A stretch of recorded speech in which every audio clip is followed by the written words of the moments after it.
Yeah, I don't like for whatever reason. This isn't just unique to Minnesota, but there's so many fan bases that are just so eager to jump the gun and call a first round pick a bust. Like it's crazy to me. Like people need. I don't know what it is, but if the player doesn't hit like 2 months after he gets drafted, people are like, oh, is it too soon to call him a bust? I'm like, yeah. The kid's what played fucking 18, 19 games in the NHL so far. Took a like he's lighting it up in the AHL. That's pretty good. He's still very young. Like I don't know what it is. It also like Minnesota's team situation, just with whether it's the contracts or the forwards that they have, like it's not like the most.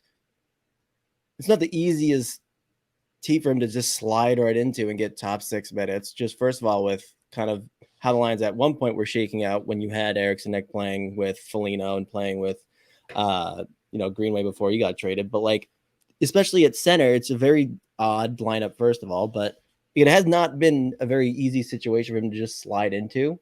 Plus all the other stuff going on off the ice after he got drafted. So I thought the last 2 games, first the game in Chicago, that was a fucking everybody. That was a wild game. Like I think I had the game stats up. Yeah, the fucking shot attempts were like 73-36 for Chicago at even strength. That wasn't even like considering special teams. And again, he gets put on. What was the line? Was it him, Patan? Who else? Who was the fucking other guy in that line? I can't even remember. I literally blocked the last 2 games. I'm not to be honest with you. But I honestly thought against Winnipeg, I thought he made some good plays. I mean, he was on the when he was on the ice, generally speaking, there was more going on at Winnipeg's end. He's on the ice for, I think it was like 4-1 scoring chances for 5v5 with him on the ice. And again, he's obviously not getting put in those top 6, not given those top 6 minutes, but I do see, especially again against Winnipeg, some of the finer details of the game. Like I thought his positioning was a lot better. He wasn't as much on the periphery as he was when he was first year. So obviously not perfect. And again, I don't know how, I don't really know where he would slide into a playoff lineup anyways, but especially after this year, like, I don't know if I'd even feel that confident with being like, yeah, you've had a very seamless, the spotlight hasn't been on you at all this season. Let's just throw you in the playoffs. So I mean, injuries will decide it, right? Yeah, injuries will decide it for sure. So did you pull it up? I thought it was what are we looking at for the depth chart down the middle? Like, what are we looking at 1 through 4 in your mind? Well, you got Hartman, Gaudreau,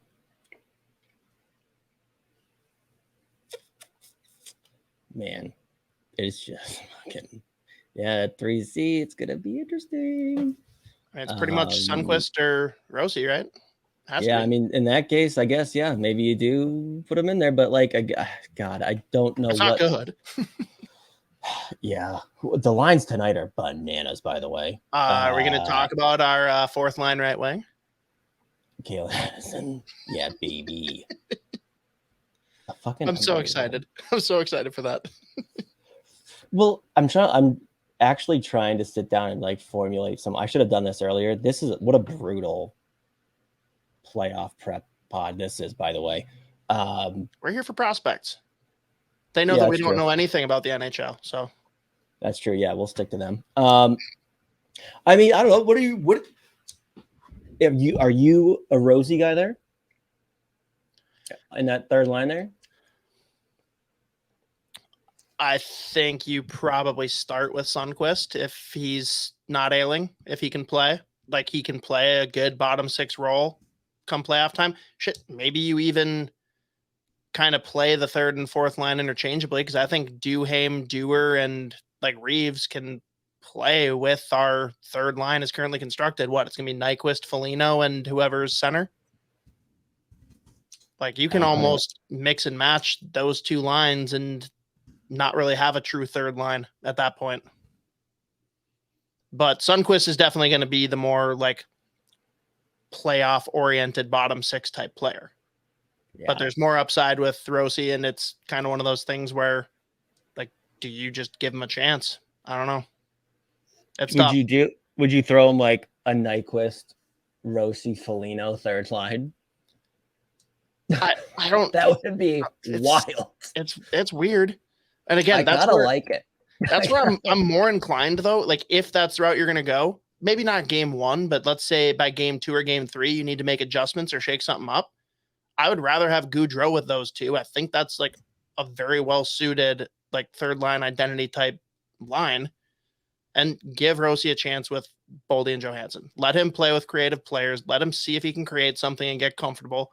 It's just weird throwing him out there in a role that he never has and never probably will in the NHL play long term, you know? Yeah.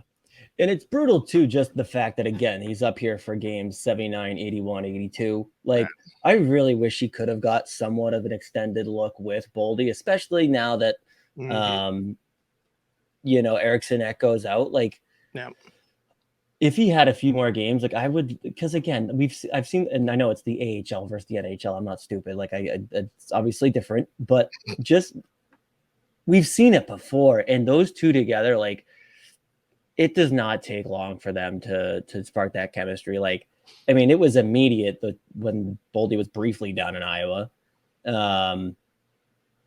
So I really wish he could have had more time just to get that extended look. So I think they should have done that for the first game that Ek was out, right? Instead of popping Gaudreau right up there, like, okay, let's try Rossi, see what happens. If it doesn't click this game, all good. We'll toss him down to the third, bring Freddie up. Like Gaudreau doesn't need to have like practice and chemistry. He's played plenty with Boldy. He knows how to play anything 1 through 4. Like he's good to go. It's more Rossi that we want to see, like, what can he do with different people? Yeah.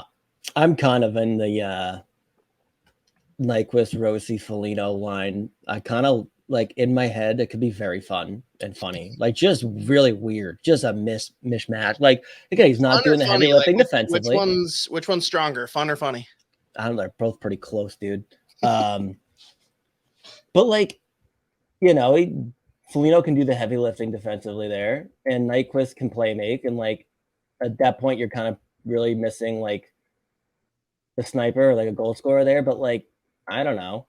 I think defensively they'd be fine because again, Rossi's a good defensive player. That's the one thing that he was very good at. When he was up in Minnesota at the beginning of the year, he was a good, solid defensive player. Hence, they put him on that fourth line, and you know they have to send him back down when the offense isn't there. But you know, given where he was utilized, yeah, that makes sense. But I don't know. Like, I think Rossi and Foligno, again, Foligno's great defensively. Rossi's more than capable defensively, and you got playmakers with a guy like Nyquist, who, by the way, has looked really good.